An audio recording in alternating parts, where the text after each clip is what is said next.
Under a minute to go. Heat up one. They're doubling Ja. Jaren, hell no. That boy can't. Oh, my God, dog. But yeah, this is the matchup we like. Tie game. It's short. Oh, how did you miss that? Bam. They're going to send the double, but from where there's Pella. Oh, what a block by Bam. Tyler, guarded by Pippen. He can't guard you. What a shot. Automatic. He don't miss that. He don't miss that. Oh, Bam and Haywood. Thank God I spoke to Tyler. I'm sorry. That boy's a bucket, but Ja ISO on where? Push off, man. No, he pushed off, man. Go ahead, do something stupid so you can get suspended and then your trade value's low and you come to Miami. What a tough way to lose a hard-fought game, y'all. Listen, subscribe to the channel. Why? Well, because today's my birthday. And if you need proof, you can see this lovely sign that my beautiful girlfriend set up for me right there. And yeah, and if the Heat aren't going to win on my birthday, the least y'all can do is sub to the channel. I don't usually like to publicize my birthday, but if I could get a few subs and likes out of it, I do appreciate it a lot. But yeah, tough night to be a Heat fan. I guess the only good news is that there is one guy coming who could actually save the Miami Heat, and it's me, Anthony DiNardo, number 27 from University of Florida Gulf Coast. From Florida Gulf Coast University, as we like to call ourselves.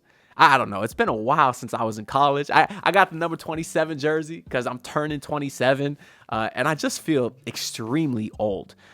Even though I know in the grand scheme of things, I'm not, because I have a lot of older people that watch this video, and they're not going to like to hear that. But I don't know. I feel old. I was out this morning, or I was out, not this morning, but before the game, I was hooping, and then I was playing some pickleball because y'all know I started to pick that up a little bit. And there's obviously a lot of old people play pickleball, and they're so damn good, y'all. How are these old people so good at pickleball? I can't beat them. Now, on the basketball course, I was hooping, but on pickleball, I got my ass kicked. Came home, watched the beautiful Miami Heat game. They got their ass kicked too, at least in the fourth quarter. But yeah, that sucks, man. But you know what? The positive is, though, the real positive is that I feel pain after this loss. And it's been a while since I felt pain after a loss, because for so long, they were just so bad, you expected them to lose, and you really didn't care.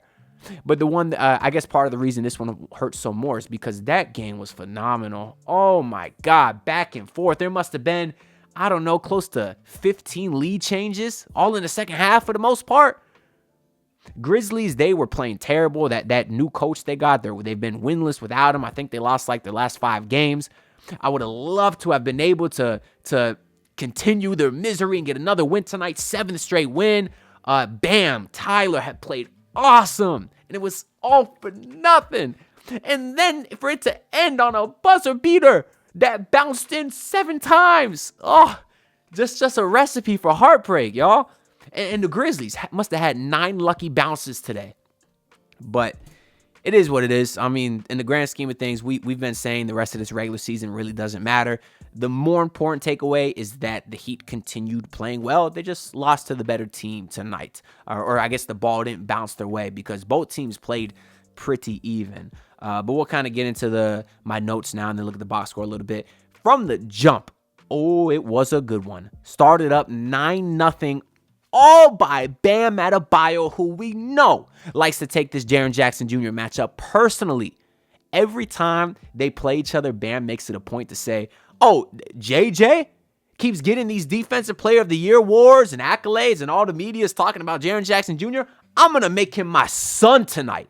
And that's what Bam Adebayo did from the start, and the emotion that he played with. You can tell he was wearing his heart on his sleeve and was attacking him from everywhere. I guess hit a 3 to start the game.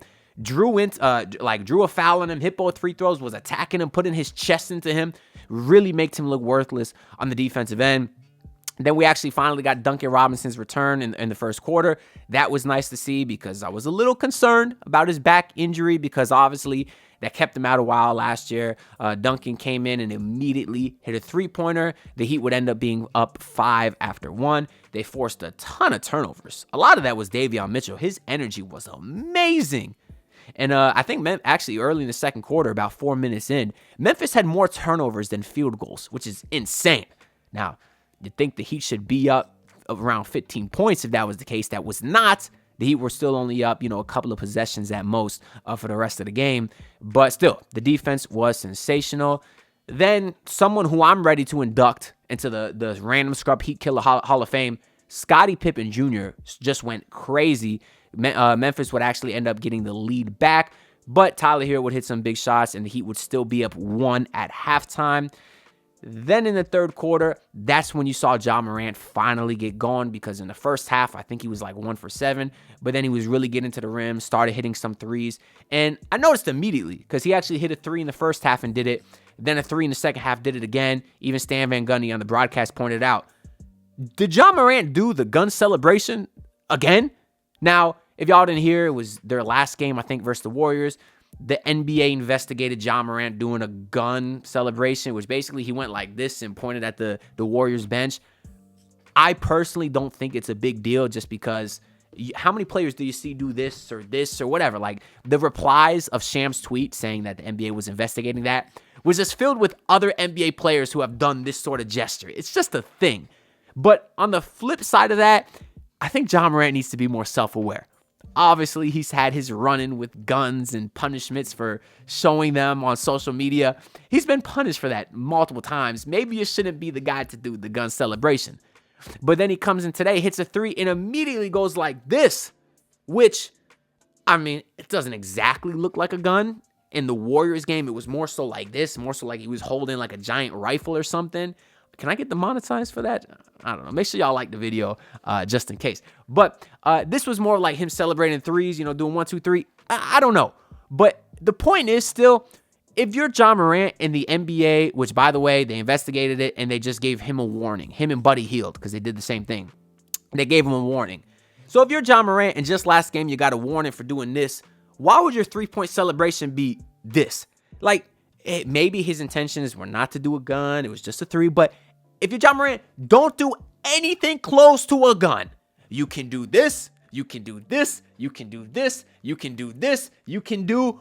What's another way to put it? Do this. Hey, do anything you want to signify that you hit a 3-pointer. Just don't do anything that can remotely resemble a gun.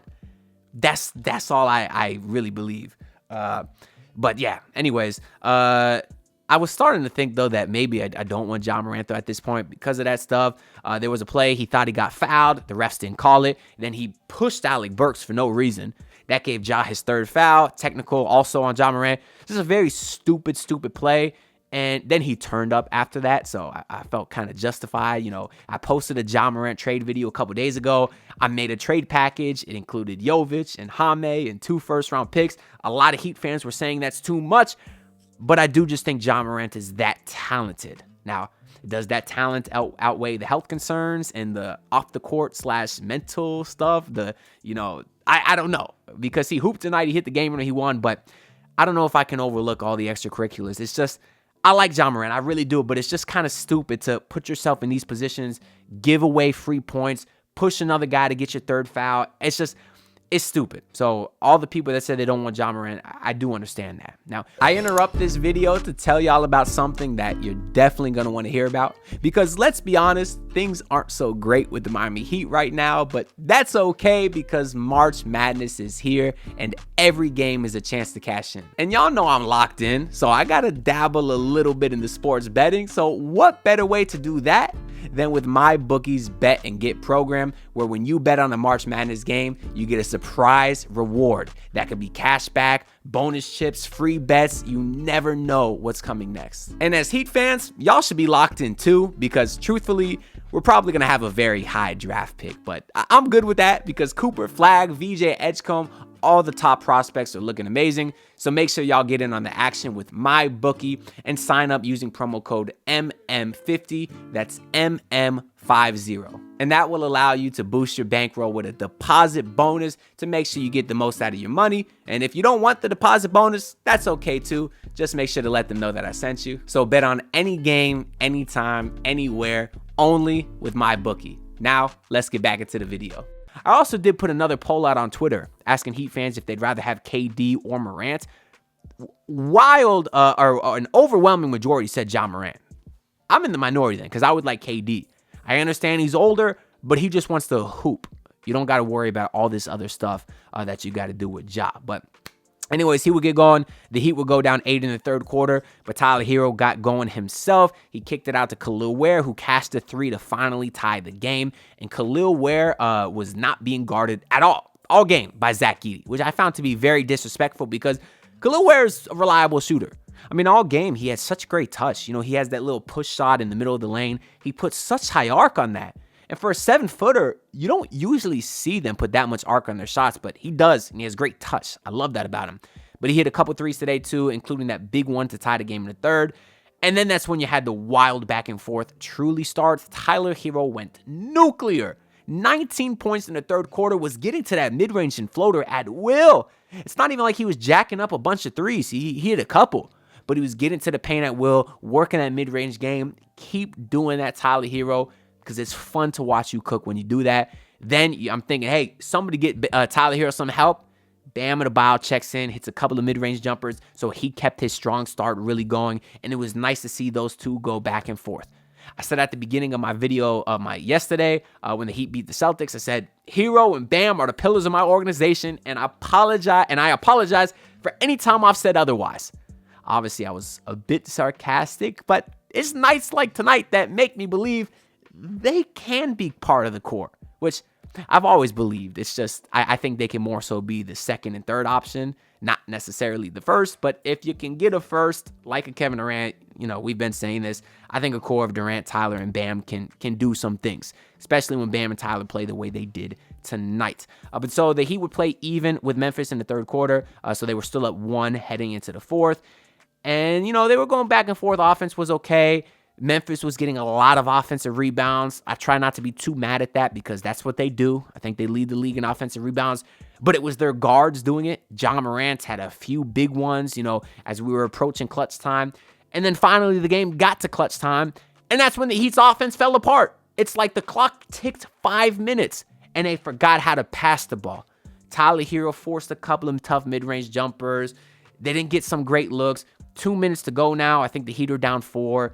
Davion Mitchell comes down the court, shoots an awful transition 3, and makes it. Actually, that gave the Heat the lead, so I guess they were down 2 before that, which, when he shot that was one of those, no, yes, shots. Why is Davion Mitchell taking transition 3s late in games? I don't know. But anyways, the Heat would end up getting the lead back, but I think it ended up being a tie game for some reason. I forget. I stopped taking notes because I was too into it, and I was filming the clips that y'all saw in the beginning. But then it's Grizzlies ball, chance to win the game at the buzzer. Davion Mitchell gets screened by Santi Aldama. Plenty of space to fight over. Plenty of space. Santi Aldama is a skinny dude. Plenty of time on the clock. Ja wasn't ready to attack yet. You could have had Davion switch over that. But instead, they leave Khalil Ware on the ISO. And truthfully, I think Ware's defense was fine. Ja pushed. That's the most obvious push-up that you've ever seen. I don't want to cry about it because I don't like being a crybaby. Who cares? You lost the game, but that's a push-off, man. It's just whenever Jimmy Butler did that, they called an offensive foul. Whenever Jimmy Butler put his shoulder into someone, offensive foul. Today, Bam Adebayo slightly lowered his shoulder. Jalen Wells flopped, offensive foul. But then I watched the rest of the league. Tatum can hook people. Tatum can hook off. Ja Morant can push off. No call. But it's the Heat that gets screwed on this. Anyways, Memphis, like I said earlier, had a ton of lucky bounces hit the rim. Wasn't the Heat's night tonight, as their losing streak will come to an end at 6 as they lose by 2 points. Taking a look at the box score, Pelle Larsson, although the numbers didn't jump out at you, did a little bit of everything. 3 points, 2 rebounds, 3 assists, 4 steals, and 8 block. Bam Adebayo, 26 points, 7 boards, 5 assists. 11 of 26 is actually not that good. And 26 points on 26 shots is not great either. But he hit some big ones down the stretch, and I loved his aggressiveness overall. And defensively, I mean, he was good too. I mean, Jaren Jackson was only held to 13 points, 5 of 11. So it's not like Jaren Jackson did anything either. And then Khalil Ware. I don't want that last basket to discount the great game that Khalil Ware had. He was so good rotating and rebounding and defensively. He outplayed Zach Edey once again, just like he did in the last matchup. Today, Khalil Ware had 13 and 15. Wow. Hit 2 3-pointers, and Zach Edey only had 8 and 13. So, yeah, pretty much across the board, Khalil Ware outplayed him once again. Alec Burks had a rough one, 1 of 6. But Tyler Hero, 35 points on 12 of 23 shooting. That is efficiency. 7 of 7 from the free throw line, 4 of 7 from 3. He was awesome today.